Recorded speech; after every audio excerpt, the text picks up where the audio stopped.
Already we've received some interesting comments. Let me close out some of the programs that I've currently running because it's probably going to sound like I'm mining a plethora of very interesting cryptos. And I hear myself, but I can promise you I've never mined before, whether it was cloud mining or normal mining.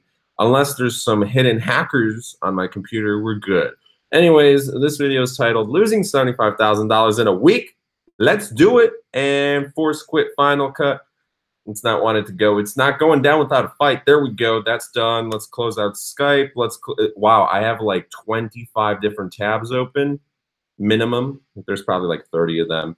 And then the App Store and then like 10 other programs. But somehow my computer survived that. Welcome everybody. Is Bitcoin, Ethereum, Litecoin dead?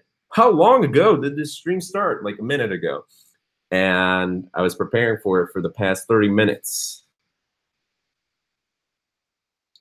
because I lost a lot of money. No, actually, I received a comment the other day that called me some very not nice things due to the fact that I lost $60,000 to $70,000. Now, the reason I say that in question marks is I didn't actually lose it. Like technically, if I look into my portfolio, it is $70,000 less than it should be, and it's constantly fluctuating. Like it can go down to 75, it can go up to $60,000 lost in a week. But regardless, that's a heavy 5 figures right there. I didn't sell though. I didn't sell. I actually bought more. Some of you guys might think that's crazy.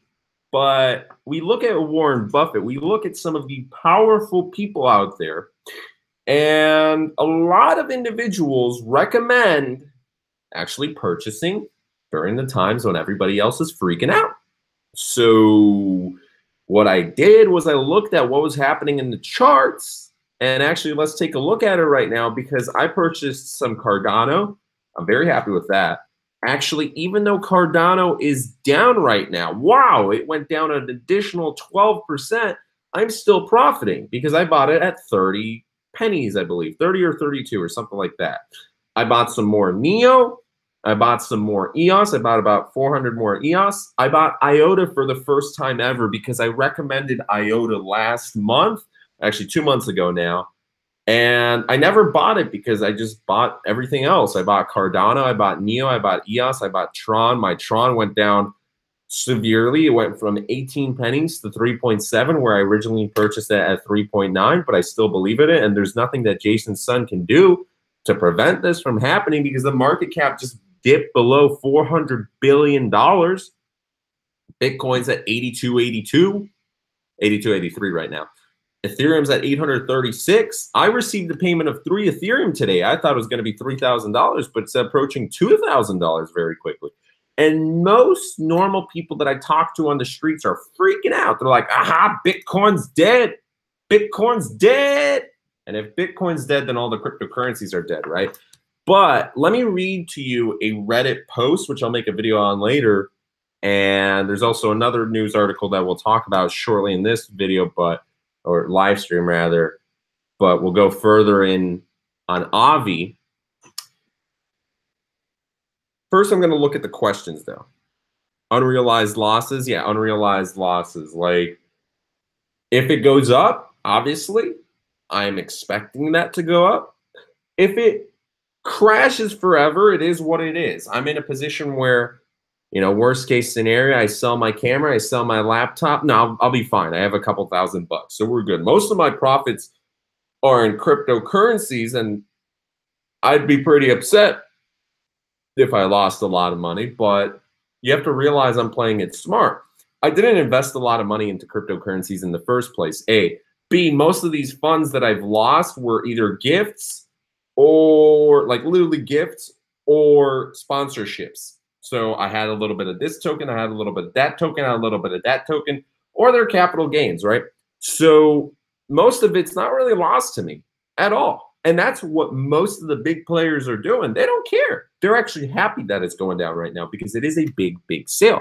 So we haven't lost unless you sell. There we go. I've been getting bullied from this one guy because I have lost money in crypto.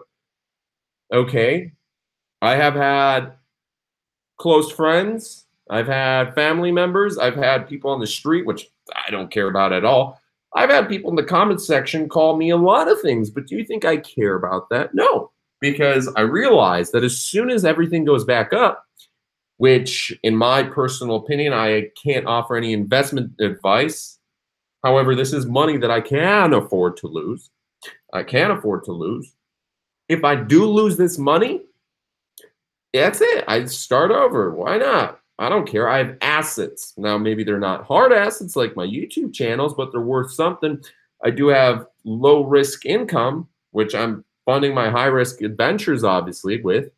And that's cool. I'm in a good position. I live in a cheap country. The internet's cheap here. I can afford to do this. I don't care. It's more so about the time than the money. But let me read you something.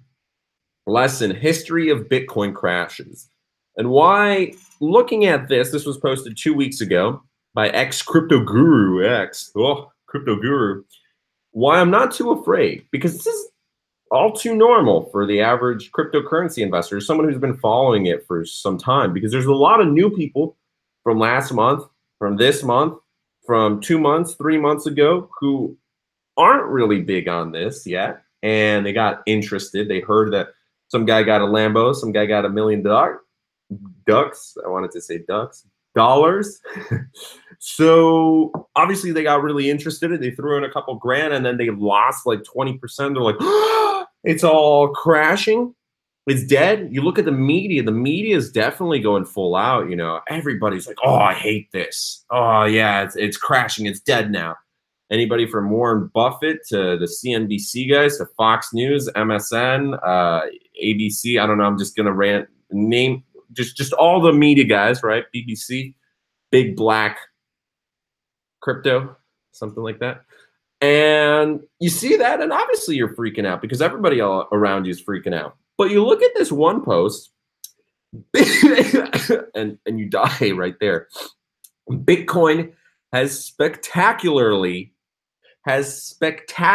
died multiple times in history. So you look at history, which is actually a pretty good thing to do regardless of whatever you're investing into. Now you can't rely on history in the past because that doesn't dictate what's going to happen in the future. However, you can look and you can find individual lessons there.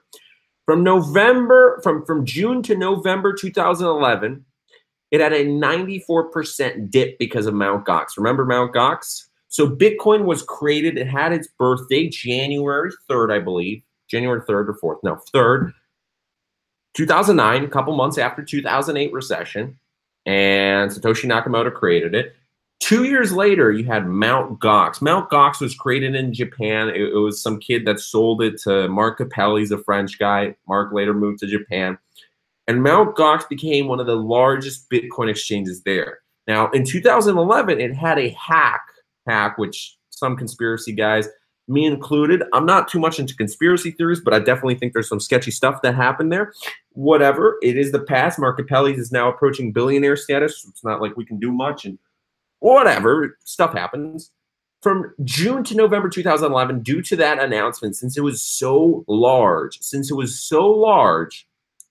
Mt. Gox affected the price from $32 to $2. Okay, that people thought it was the end of the world, right? But it survived. It survived that, which was a 94% dip. From $32 to $2, Bitcoin crashed.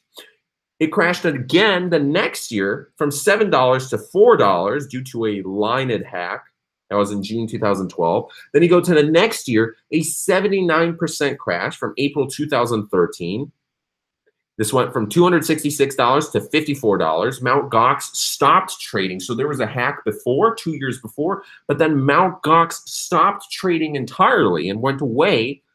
So Mt. Gox affected the price twice, a 94% dip and a 79% dip. That's nearly losing everything, right?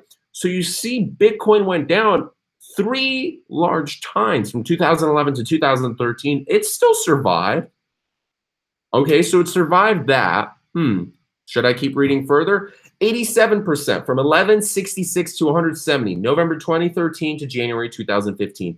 That was the largest point, and we will return to this point because during that point, November 2013 to January 2015, that was the longest dip. I've had friends who invested. I was actually a big cryptocurrency guy around 2013. I was doing pump and dumps. I was exploring Cryptsy, which is an exchange that is now, had a lawsuit settlement and all that stuff because the CEO just stole $30 million worth of Bitcoin and Litecoin. And I obviously was interested in the darknet and Bitcoins and stuff like that in 2013. Now, I wish I held my Bitcoins, but I sold them because I had a couple $1,000s worth of Bitcoins at the time, which at the time they were worth a couple hundred a piece. So if I held that couple $1,000, maybe I'd be looking towards $1 million later. Anyways, keep that in mind that in 2013 to 2015, a sharp decrease, 87%. So far we've seen 94%, 36%, 79%, 87%. These are the increases that are decreases that are the outliers. And yet Bitcoin's still here. And then you have, again, 40% September 2017. This was a recent one. Due to the fact that China banned ICOs and China banned cryptocurrencies. And then the most recent one was 55% from January 20 through 2018, from $19,000 to $8,500. Actually, it went into the 60s because of the fact that depending on which exchanges you look at, it wasn't $19,000, it was over $19,000, and it went below $8,500. It went below $8,000. So there's multiple large crashes, 1, 2, 3, 4, 5, 6, 7 that stand out. But by crashes, if you say anything over 20% decrease, there'll be so many Bitcoins, so many altcoins that were affected by, I don't know, let's say 100, 200, 300, 500 events over the past, couple of years mainly, but Bitcoin's been around since 2009. So you've seen huge events. If it's going from a couple pennies to $19,000+, obviously it's not going to be going up the entire time. It's going to have some downs. And due to the fact that it survived all of that, and due to the fact that it survived not only Mt. Gox hacks and Cryptsy's CEO stealing millions of dollars, but Silk Road 2, Silk Road 3, Hansa, Alphabet, all these darknet markets, which were 10 times larger than Silk Road going down, government FBI auctions. You've had huge players invest, billionaires invest extremely heavily into exchanges, into mining companies for Bitcoin, for altcoins. You've had billionaires create alternative coins. You've had people become billionaires thanks to altcoins or Bitcoin. And you have more ICOs created now than ever before. You have more miners now than ever before. You have more workers now than ever before. It's not so much about the money, although the money is definitely coming in. Sure, you lost $50 billion. Sure, you lost $100 billion. Do you know how many new millionaires there are this year because of Bitcoin? It is a crazy number that no one's able to pinpoint. But I can tell you, just go to one of these Bitcoin conferences and you will see that a large portion of those people there are either millionaires or they're going to turn into millionaires this year or within the next year due to the fact that these guys are crazy. There is an energy unlike any other industry out there that I've seen before. Now, some people refer to the dot-com bubble, and if this is a bubble, if this is a huge, huge bubble waiting just to pop as the media is going to be right, oh, yes, they're going to be so happy if it pops, right? Yes, screw those guys. Ha! They thought they could defy us. A revolution. Well, if that happens, then let's compare it to the dot-com bubble. What happened with the dot-com bubble? Sure, people lost fortunes. Sure. But people still kept working on the internet, right? And the internet's still here today, right? It's like the internet 2.0, really? Because now we have blockchain decentralized. Oh. Everything has stuck around for the past 2 decades, right? The internet's doing better than ever before. We're able to do more from our phone. We're able to do more from our phone now than people were able to back in the 60s. This has more power than all of NASA did back in the 60s to get their module onto the moon, right? That's billions of miles away. This has more power. One of these has more power than that. And we're able to go onto the internet and make $1 million or even $1 billion from this. Don't believe me? Start a YouTube channel with only this, which is exactly what I did, right? And you're able to record on this every single day for the next 5 years. If you do it correctly, if you learn from your mistakes, if you invest some of your own money, you will most likely become a millionaire. Now, not everyone, but if you take 1,000 people in a room, you use this, you don't need to upgrade technology. As long as you have an internet connection, a lot of those people do have a severe chance of becoming a millionaire. That's only one category, becoming a YouTuber. Now you could become a blogger, you could become a cryptocurrency investor, you could do so many different things. So what is my point? The internet's doing fantastic. Sure, there was a bubble. Oh, wow, okay, it popped. Except unlike tulips, which everybody keeps referring to the tulips, oh, the tulip disaster of, what was that, the 17th century? The internet and blockchain technology actually makes sense, and it's here for a reason because it's going to truly revolutionize the world. Where tulips, not so much. Nobody cares about tulips, right?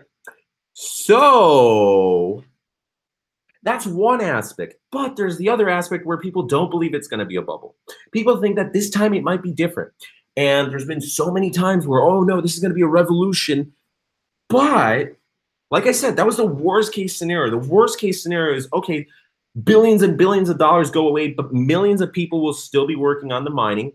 Millions of people will be working on ICOs and blockchain advisors and, you know, trying to become cryptocurrency investors. The jobs market is growing exponentially for blockchain. So those jobs aren't going to suddenly go away. Sure, there's going to be less payment and there's going to be less interest, but it's not like these YouTubers and these influencers and all the people who are interested in cryptocurrency. Well, if it goes down, then they're going to go away. Most of them are going to go away for a little bit because there's always going to be that core, hardcore base of fans. And some people are just like sheep that they're going to go away. But as soon as the money comes back, boom, they're back in on that. But never, never is there a chance that everybody's just going to leave it, right? Oh, no, yeah, Bitcoin's going to crash completely. Oh, the same chances that Bitcoin has of crashing to a single dollar, it has of going up to $100,000+ I don't know the exact math, but let's say like $500,000 or whatever, right? But you can see it can go either or. However, we look at the worst case scenario. If it is a bubble, if it is like 2001 where it bursts, okay, worst case scenario, you have to wait a couple years. Oh no. Do you think the people who have invested money that they can afford to lose care about that? No, because if they're looking at 100x returns or 1,000x returns, even if they have to wait a couple of years, oh, boo-hoo, wow. If you put in $100 and you get 1,000x returns, hello, Lambos, do you think people are more than willing to wait a couple of years? Yes. Now, do they want to wait a couple of years? No, of course not. But they will be forced to. Worst case scenario. Best case scenario, everything's going to return back to normal, because here is the point that we've been talking about earlier. You know, 2013, how I mentioned that, 2013, 266 to $54 Bitcoin, 79% drop from April 2013. And then the 87% drop from November 2013 to January 2015. That specific period, that is a possibility. That is an outcome that could happen right now. Where right now in February, yeah, we could have the next year or two screwed completely, where everything keeps going down even further from 8,000 to 7,000 to 6,000 to 5,000 to 4,000. I don't know. It's going to stop somewhere. It's going to stabilize somewhere, but there's going to be a point where there's going to be so many sell-offs and so many people panicking and being, you know, just freaked out about it, that it's definitely going to impact the environment for a while, right? That kind of stuff just doesn't go away, but it's going to stick around for a year or two. That's one possibility, where it's looking similar to that. But the other possibility is it's looking similar to 2015, 16, 17, the past 3 years, January to February, where suddenly February had an increase. It might have not been large, but the previous year was the largest increase. So every single year from 2015, 16, 17, January to February, the increases went up exponentially each time. So there is the other chance where it does go up like crazy next month, over the next month. And if not, maybe it's completely something different, right? Maybe in March, maybe in May, maybe in April, maybe in June it goes up. Regardless of the case, even if it was a bubble, I think it's too early for it to pop because at maximum, the crypto market reached what, $850 billion? $850 billion. When did it reach that? It reached it in December when most people were getting off from work. They just got the maximum payouts. They just heard about Bitcoin. The media was going crazy about it. There was exponential growth. Everybody wanted in on it. So they're like, oh my God, yeah, let me throw in all my money. Da, da, da, da, da, da. And then they realized, oh no, I have to go back to work in January and back to business. Oh, yeah, let me pay for my new bills. They cashed out, boom. It's normal, right? And then on top of that, we had other news events. Okay, India. Yeah, Jack mentioned, I'm going to look at the comments now because I've been going on for quite a while, but all of that I've been speaking about, I just want you guys to think about that because that's just Bitcoin, let alone the altcoins, where we're not dealing with a couple $100 million anymore. We're dealing with a couple hundred billion. So you take most of the world's billionaires, you throw them in there, obviously they've heard about it and they've been interested about Bitcoin. With India, in response to Jack's comment, even though India had that whole thing, it was kind of misinterpreted, the government, right? Because there's still huge Indian projects. Actually, let me find that link because I have another one here. Do not believe, I found it. Do not believe the India FUD. India's richest businessmen are all invested in crypto. So this one in particular is talking about nucleus vision partnerships.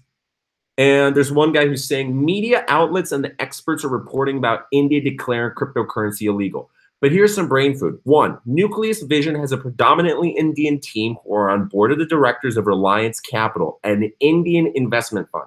Two, the investors are Indians, and most of them have solid government connections. Three, Reliance Capital is owned by one of India's richest men, the brother of the richest men, who aims to launch a cryptocurrency called GeoCoin, which according to media description is suspiciously a lot like VeChain. Whatever, it doesn't matter if it's suspiciously a lot like it.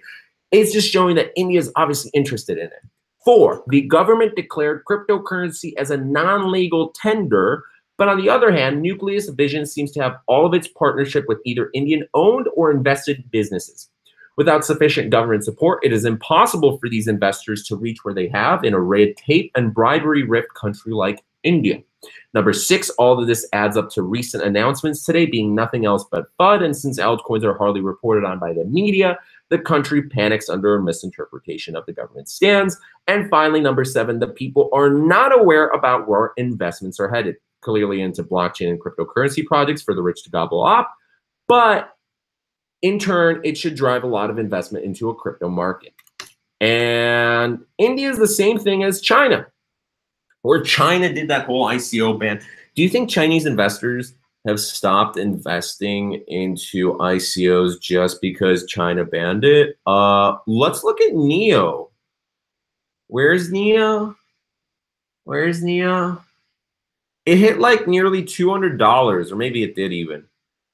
Sure, it went down, but it's chilling at more than double the price it was at when it fell. When it fell from $60 to $30 in September due to China's announcement. So NEO, a Chinese project, is more than double the price it was at when it fell from in September when China banned it. And that's only one project that's coming out of China, let alone the other projects, let alone the investors who are just throwing in money and have dual citizenships, or, you know, they have funds outside of China. So you're telling me if a government bans cryptocurrency investment, there's still investment going on? What? Wow. India and China have an insane amount of people, an insane amount of money, you know, tons of millionaires, tons of billionaires, and most of these guys are interested in cryptocurrency. So just because the country bans it doesn't mean that the funds, there's like no funds left. There's less funds, but that's temporary. That's a short-term basis. Now, also, just because they banned it doesn't mean it's permanent. That could be a strategic move for what's going to happen in 2019, 20, 21, 22. Also, this is showing that the governments, the banks, and the higher up people are scared of this. They're either scared or they know of the full potential and they're trying to manipulate the markets. Either way we look at it, that's kind of a good thing for the long-term perspective of things. For the short term, it's crap, right? Because it's like, oh no, you're screwed. Now, on the flip side, people who believe it's a bubble, they're like, oh, on the, you've got a couple months left. So short term, yeah, you have a lot of gains if everything goes up, but then it's dead forever. But I don't think that's going to happen. So even though I lost $75,000 in a week from my portfolio, in the hash went from 60 pennies to 15 pennies. My Ethereum went down. My Steam went down. Steam dollars went down as well alongside Steam. Bitcoin went down. Ripple went down. Pretty much everything went down, right? I bought more. I bought Cardano. I bought Neo. I bought EOS, which my original EOS fell down. It was worth, what, $12, $13, $14, $15. And now it's at $8.56. I bought more at $9. I bought more at $11. I don't care. There's people who bought at $18. Now, the majority of my EOS, I purchased it at $3 or $2. So it's not like I care. I'm still profiting regardless. I'm still at a point where I'm profiting. I don't care. I don't care. It can go down even more because you know what? If it gets out even more, I buy more. That's just how it works. Now, I kind of ran out of fiat currency at the moment, but if it's down for another month or two, then we're good because I make more money. Oh, and there's that whole other thing. I'm working with a company right now that, travel block. So I'm not particularly focused on my ICO investments right now or my altcoin investments in general. I'm going to make money regardless. And also due to my YouTube channels and due to the fact that I'm advising other stuff, like I will have money flowing in. So as long as you have low risk businesses combined with high risk businesses, you're still able to invest. You're still able to live in a nice manner if you've got everything prepared. But it depends where you're going.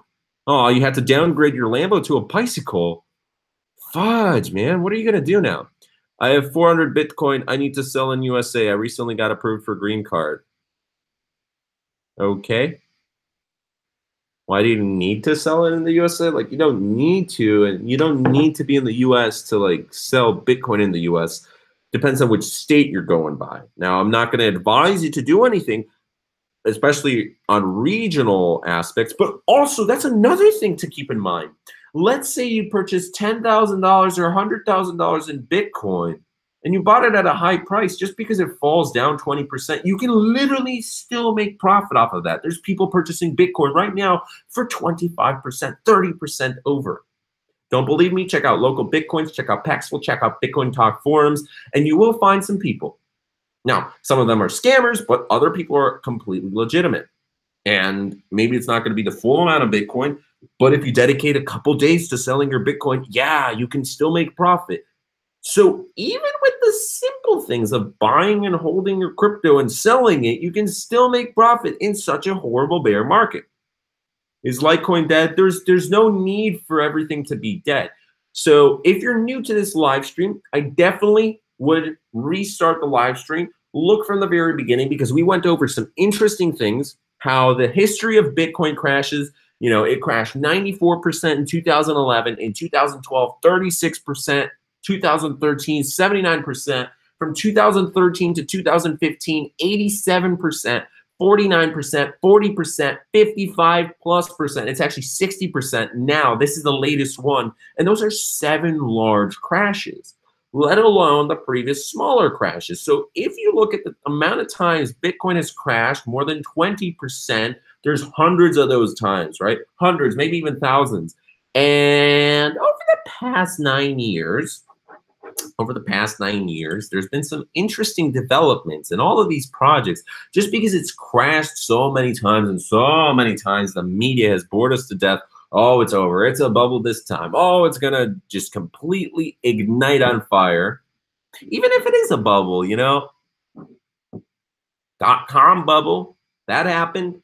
Most of those companies did fail. And you know what the bubble does when it bursts, when it's an actual viable product or service? In this case, if it's a great industry, Most of the scam companies will be removed. So what does that mean for blockchain? If there was a bubble, if, that's a big if, but if there was a bubble, most of the coins that would be removed are the scam coins. So you're telling me the long-term perspective, you're going to have a lot of great coins popping in. Of course that's good for the markets. Well, duh. That's what happens. Kubera, what is really happening with credit/debits? Oh, thank you for reminding me, because my other news piece today was actually about my credit cards and my debit cards. I have two credit cards and one debit card. One debit card is from Chase, and Chase and Bank of America were in the news today.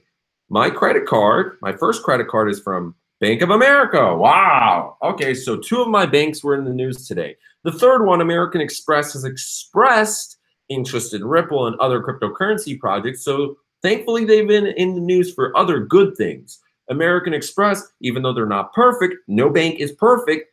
In my opinion, they're doing a whole lot better than Chase and Bank of America. So I actually got off the call with both banks about 2-3 hours ago. Calling Chase, this was the fourth time I called Chase this week, the fourth time I got my account locked. And I think that was from trying to purchase cryptocurrency. That's why they were freaking out. And I asked them, can you stop locking my account? You know, the copy paste speech. And then out comes the news that JP Morgan Chase, Bank of America, Citigroup, and some other banks are banning, or they're banning you from purchasing cryptocurrencies with their cards. So yeah, you have a chance of getting your cards locked at this point. Your account's locked, your money is at risk, and your accounts are at risk. You could be banned from their program. You know, an influencer, Jerry Banfield from Steam, he was actually banned from using Chase last year. He was banned from using Chase, and he's a millionaire. He's you know, throwing in hundreds of thousands of dollars into his account.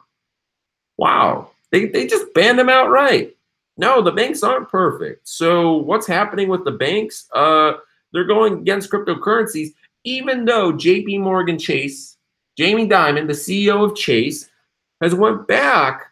You know, originally he said Bitcoin was a scam, complete scam. It's crap, blah, blah, blah. But he said, even though he's not allowing his employees from purchasing Bitcoin, which obviously some are, though, or they're doing Bitcoin futures, he says maybe he's not a big positive supporter of Bitcoin, but it's not that bad. It could be better, but currently that's what the banks are doing. They're scared. Same are the people who are in charge, the governments, the people who are losing big on the fact that the dollar is falling, which, by the way, that's another thing to look at. Okay, so Bitcoin has been rising while the dollar has been falling. That's an interesting correlation over the past couple of years. You know what's interesting? When I moved to Poland last year, in the wintertime, that was the first time I came and I visited, there was a peak of the US dollar being worth 4.27 Polish zlotys, PLN. $1 to 4.27, that was the peak. Or maybe the peak was 4.28. Anyways, around there, 4.27, 4.28. Currently, it's at 3.3, 3.3, due to the dollar falling in value. That is a huge drop. Now, not most of that is from the dollar. Some of it is from the PLN. But you look at other cryptocurrency pairings and other dollar/euro/Japanese yen, all that stuff. That's very interesting. The fiat currencies, you know, you need them at the current moment to exchange into cryptocurrencies and back and forth. But slowly, we're going into a world where, hey, if you make $1 million off of Bitcoin, there's a lot of people who aren't paying their taxes. Someone made a comment about taxes. And there's a lot of people who are more than willing to sell you their properties, their cars. Hey, with travel block, now obviously I'm not advising you not to pay your taxes. I think you probably should. Big Brother's watching, blah, blah, blah. I'm kind of forced to say that. But let's say you use our platform, right? You made $1 million off of Bitcoin, and you're a normal tax-paying citizen, and you're doing everything perfect, because we will have to do KYC for our platform. That's just obvious. We will have to do KYC for our platform. However, it's a privatized group. So if you made $1 million in Bitcoin and use your Bitcoin or your travel tokens, your Ethereum, and you travel around the world, and then you, I don't know, you go to another platform, you get some gift cards, and then you buy a house, you buy a car, you buy this, you buy that. You have your travel, not travel, but just like a Bitcoin debit card, which there's 5 debit card companies right now that are working with cryptocurrencies, and you use Ripple, and Ripple's really fast, and within a couple seconds you're able to send $400 million with very little fees for like 25 cents or something like that. Yeah, we're slowly shifting to a world where fiat currencies and cryptocurrencies are shifting away from each other, right? That's crazy, right? Should we pull out of crypto now? In my honest opinion, no, but what I should say is yes, so I can buy up your crypto cheaper. Maybe you can profit something from this crypto boom. Of course, these are whales manipulating the market, scaring the crap out of me for a month now, says L Crypto. You don't have to pay taxes if you don't have a job, says Cat on Chronic. Hey, Cat. Cardano is the SHI. I can't say the last letter, but I know, I love Cardano. There was a good comment in here. I'm trying to find it. Avi, either you turn this off and go watch the Super Bowl, or you turn in your man card, bro. Oh, I don't care about the Super Bowl. The only thing I will do from the Super Bowl is watch that Vibe Hub ad. Can you send me some Ethereum? Oh no! Oh no! Wow, you're begging. Oh. I hate that. I hate when people beg. That's one of the most disgusting things you can do as a human being. You know why? Because you have opportunities everywhere. Anybody in this day and age can become rich. It is a normal thing for people to be born into poverty and the fact that you have limited opportunities. But just because someone has it better than you, let's say somebody, there's so many people that are born into millions of dollars. That wasn't me, and I'm far away from millions and millions of dollars. Well, maybe not so far anymore. But when I was born, no, we didn't have any money, right? And there's a lot of people who are born into billions of dollars and millions of dollars in these giant estates. Some of them lose their fortunes. Others make even more. And then there's people who are looking at these guys who have a lot of money. They're like, screw them, right? And then they spend their whole lives going about miserably, just thinking about those other people. They're like, okay. That's sad.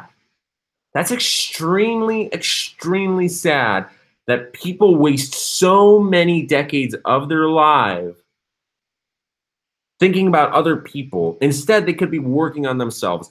Don't care about the other people. Some people obviously have it better than others. There are people who are smarter, they're better, they're bigger, they're faster, they have more money than you, blah, blah, blah. You can't beat everyone. The only person you can beat is your past self. So think about that. Try and improve your situation, progress. Screw what other people think about you. Screw what you're thinking about other people. Just think about what you're thinking about yourself and try and improve upon yourself. So if you're born poor, that's okay. But if you die poor, that's your problem. Canada is run by, I don't know about that one. Cabrera, lots of people asking about the Senate thing tomorrow about cryptos. Any thoughts? I have no idea. We'll see about that. I mean, there's a lot of small news pieces that can affect the market in huge waves, and there's a lot of big news pieces that supposedly, like, the media plays it off, right? Bitcoin futures obviously expired last week, and that was a pretty big ripple in the community. But the media overplayed that one. The media overplayed India. The media overplayed South Korea's, limitations on cryptocurrency. The media overplayed China. The media is overplaying the SEC. The media is overplaying the Senate. So truthfully, I could care less about the Senate stuff because, we'll see what the impact is, but that's not the only large impacting factor. There's so many other things going on tomorrow that it's like, yeah, okay, the price may go up or it may go down, but there's been cases where people were expecting something to happen and it went completely the opposite way. That's with cryptocurrencies. You can't really understand it sometimes, but whatever's going on, you look at the long-term perspective of this stuff. Wow, I'm excited. So even though I just lost $75,000 this week, most of that came from cryptocurrencies. No, I mean, that was just from my cryptocurrency portfolio. Let's take a look. Why did I lose $75,000? Now, most of that came from IndaHash. Then there was the other most of it coming from Steemit. As you can see, my Steemit account's only valued at $18,000 right now, where it should be, I mean, it should be double that, right? Because 4,000, let's see, 4,050 Steem times like 350, 3.5 or whatever it is, 3.7 actually. 3.7, is that what it is? Holy moly, it fell down even more. Wow. So that's not good. And it was previously like what, 6.2? So 4,050 at 6.2 would be like 25 grand. Yeah, that's where it should be. It was even further, but we'll just say 25 grand. That's where it should have been. My EOS was what, previously at $14, $15. Now it's at $8.56. Neo fell down. Ethereum fell down huge. Ethereum was at what, 1150, 1200. Now it's at 836. Bitcoin obviously fell a little bit, but I didn't lose. I lost what, like 10, 50, 20 bucks from Bitcoin because I have like 50 or 100 bucks of Bitcoin. I don't know, somewhere. So most of my losses came from IndaHash, Steemit, and then a little bit of Ethereum, a little bit from these other utility tokens, and I had that Spectre. Spectre wasn't really affected much by that. Which, by the way, Jack, I paid you PayPal. We'll figure out Spectre. Open Mind, what's up? Hey, Open Mind, it's good to see you. I'll send you a message pretty soon. Things have been pretty hectic. Open Mind, I'm glad to see you in here. I wonder how your portfolio is doing. If you've invested, all the people who are joining in new, I advise you to start from the very beginning. My personal perspective, my short-term perspective on things is I'm actually pretty happy that I lost $75,000 because if we look at the past, that $75,000 loss will quickly be eaten back up by profits again. And we could be seeing some 10x profits where, yeah, in a year, I may be telling you a different story where, holy moly, I just made $500 or $1 million, 500,000. And that might be the year of the Lambos. Or maybe this year's the year of the Lambos. Jerry Banfield also got banned from Udemy. I wonder why. Huh, that was interesting. So my bank account that I bought cryptos with was also blocked. Wow. Now, there's a lot of people who are getting affected by the fact that they're only just trying to purchase cryptocurrencies, which is what's making them shift towards local Bitcoins in these forums and paying cash. And then, you know, you take the cash, which the fiat currency is kind of losing its value. It's very strange, right? So I'm going to end this video or live stream off because it's 2:36 in the morning. If you came in new, thanks so much for joining. I'd restart from the very beginning. I'd skip to about the minute mark because that's where I start explaining. But just to recap what we were talking about here, I lost $60,000 to $75,000. It's constantly fluctuating. Most of that was from the fact that I had a large majority stake in IndaHash, and then, which, by the way, I strongly believe in that. Some people are like, "Oh, you're crazy." Yeah, except the people who dumped already, I didn't mention this before, the people who dumped already, the weak hands, they don't have it anymore. I purchased more. I purchased 2 Ethereum more of IndaHash tokens because they fell so cheap. So it's like, awesome, cool. The buyback program has started, meaning, well, it's going to start in March, right? Meaning that when a company that has 0% tokens on paper, I mean, maybe they have some, but whatever, I don't care. When they have 0%, supposedly, and they're going to do a buyback program over the next couple of months, yeah, the price should rise. Also, the company's doing pretty well. And just because of the fact that the market fell down so much, that's what caused the huge flux down. So I'm not too worried about IndaHash. I'm not too worried about my Ethereum. I bought more Cardano. I bought more Neo. I bought more EOS. EOS I'm not worried about. I still strongly believe that EOS will hit $100. I'm not a person you should be taking investment advice from, but just something to keep in mind. If you came in here for quick profits, there are those months that you can make a lot of money very quickly. But there's also months that you will lose a lot of money very quickly on paper, technically. But it's not a loss if you didn't sell. So as long as you're holding on to your stuff, hodl, you should be fine at the end of the day. And we're going to take a look at Bitcoin again. Last thing, recap. Bitcoin has crashed so many times before. Bitcoin was called dead so many times before. June to November 2011. 94% dip from $32 to $2. June 2012, from $7 to $4, 36% dip. April 2013, from $266 to $54, 79%. We've had so many crashes before, and yet Bitcoin's still here. 87% from $11.66 to $170 in November 2013 to January 2015. That was the longest stretch. And it still recovered from that. That one, a lot of people thought it was dead at that point. A lot of people. From $11.66 to $170. It peaked at $11.66. Then February 2014, 49%. September 2017, 40%, from $5,000 to $29.72. And January 2018, over 60%. And yet it's still here. And yet there's so many millions of people working on blockchain. It's not so much about the money. Money is a big part of it, but I mean, it'd be a lie to say it wasn't. But the fact that there's so many people still working on it, boom. Oh, I believe in Tron. I believe in Tron. I have 6,000 Tron. I bought Tron, dumped it, and lent the money out on Litecoin. Ha! Ha! G-Money's just trolling us. By the way, if you actually are serious about that, oh God, I'm not even making I made a Litecoin video already, but there's so many other scam projects that I can talk about. Jeez, holy moly, jeez Louise. Anyways, my next video should be about Ethereum, and on Avi will be doing a video pretty soon, but it is 3 in the morning here, so I will peace out, and you guys should enjoy the rest of your days. I'm going to remove my credit and debit cards from my wallet because screw these things. These things are pretty useless. They're not worth anything to me because they're just cards, right? They're these virtual. What is a card, right? It's like a virtual thing that like sends money when I pay something, when I swipe the card. What? I don't get that, man. I'm just kidding. So you guys have a good one. Opinion on Neblio. Neblio is cool.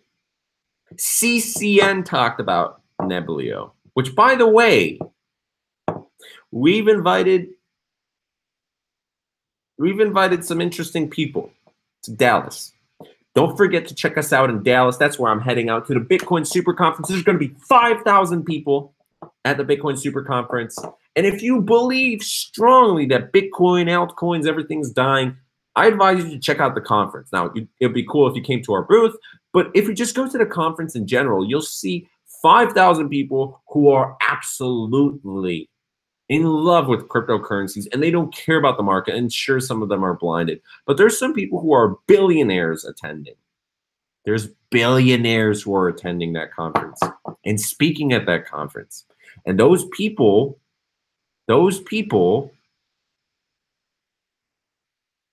they're not freaking out right now, which also makes you think, why aren't the billionaires freaking out?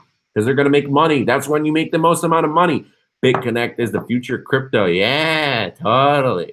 Anyways, you guys have a wonderful rest of your night or day, whatever it is. We've had 44 likes, 8 dislikes. Make sure to like this live stream on your way out. We're approaching 18,000 subscribers, but I don't care about the subscribers or the likes or the videos anymore. I care about the money. Because when you have money, you can get subscribers later regardless. Life is Gucci. Stay chillin'. See ya. See ya. Peace.